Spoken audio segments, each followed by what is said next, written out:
সত্য সন্ধান, সত্যের সন্ধানে অবিরত পথ চলা। আসসালামু আলাইকুম ওয়া রাহমাতুল্লাহি ওয়া বারাকাতুহু।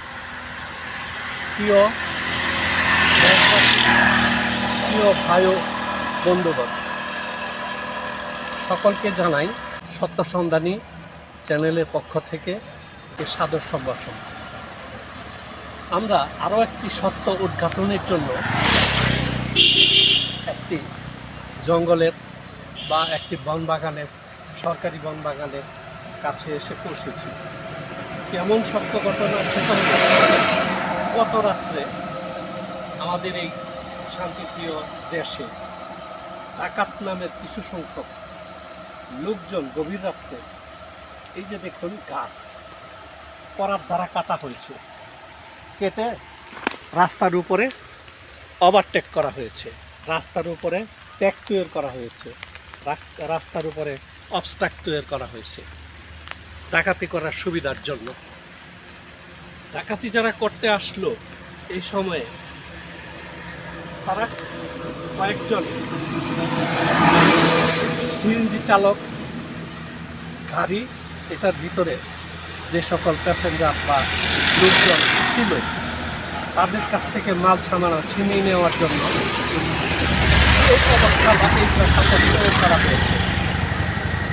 সিএনজির একজন ড্রাইভার সে সাহসিকতার সাথে ডাকাত দুঃস্থ দলের উপরে গাড়ি চালিয়ে দিয়ে ডাকাতদেরকে আহত করা হয়েছে। ওইখান থেকে একজন ডাকাত মারাও গেছে।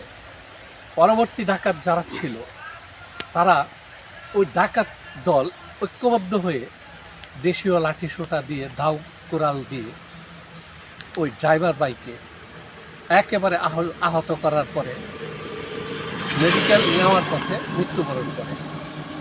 এরই মধ্যে ঘটনা হচ্ছে পুলিশ ভাইদের নলেজে এই ঘটনা চলে যাওয়ার পরে পুলিশ ভাইরা এখানে আসছে, আসা ঘটনা কোনখানে কি ঘটেছে পুঙ্খানুপুঙ্খভাবে দেখেছে, জেনেছে এবং ডাকাত যে সমস্ত আলামত রেখে গেছে সেই আলামতগুলোর মধ্যে মোবাইল ছিল একটা আলামত।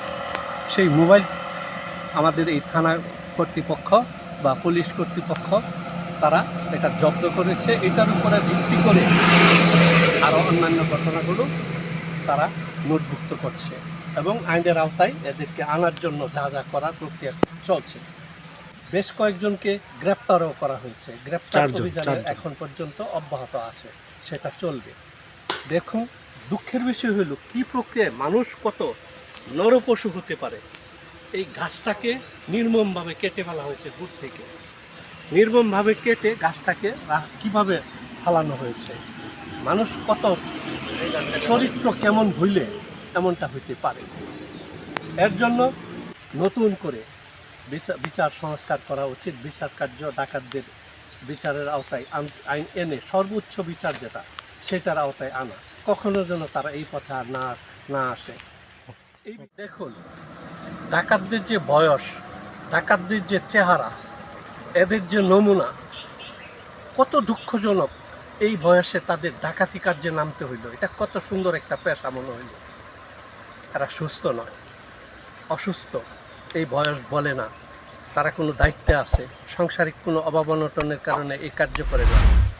এই লোকগুলো শুধু ডাকাতি কাজ না, একটা মানুষকে হত্যা করা না, এরা যে কোনো সময় নারী লিপ্সায় পড়ে যা, স্কুল কলেজের ছাত্রীরা এদের শিকার হয় এবং আমাদের দেশের যুব সমাজ এদেরই শিকার হয়। এরা এক ধরনের নেশাগ্রস্ত, এরা এক ধরনের নেশার সাথে সম্পৃক্ত। এটা থেকে আমাদের নেশাটাও মাথায় নিতে হবে।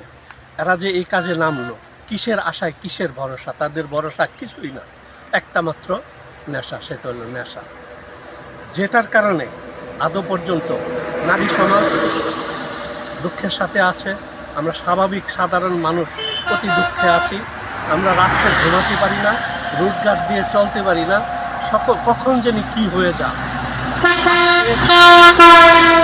আজকের এই ভিডিও থেকে আমাদের প্রশাসনিক ভাইদেরকে বলতে চাই, আপনারা যে অবস্থায় অ্যাক্টিভ আছেন ঠিক আছে, আরও অ্যাক্টিভ হইবেন, আরও সিরিয়াসলি হতে হবে।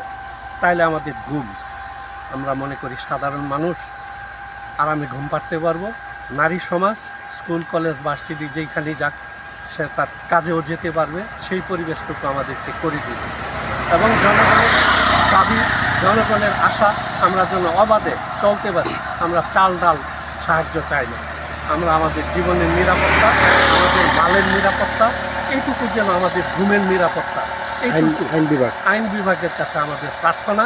এই প্রার্থনাটুকু মানসিকভাবে এবং একান্তই মনোযোগ সহকারে আমাদের এই বিষয়টুকু, আবেদন নিবেদনটুকু গ্রহণ করবেন। আশা করি আমাদের এই বিষয়টা আপনাদের নজরে পড়বে। আল্লাহ হাফেজ, আপনারা সকলেই ভালো থাকুন। আমরা এমন দুর্ঘটনা থেকে আর যেন কখনো না হয়, বাঁচতে পারি। আল্লাহ হাফেজ, দেখা হবে পরবর্তী ভিডিওতে ইনশাআল্লাহ।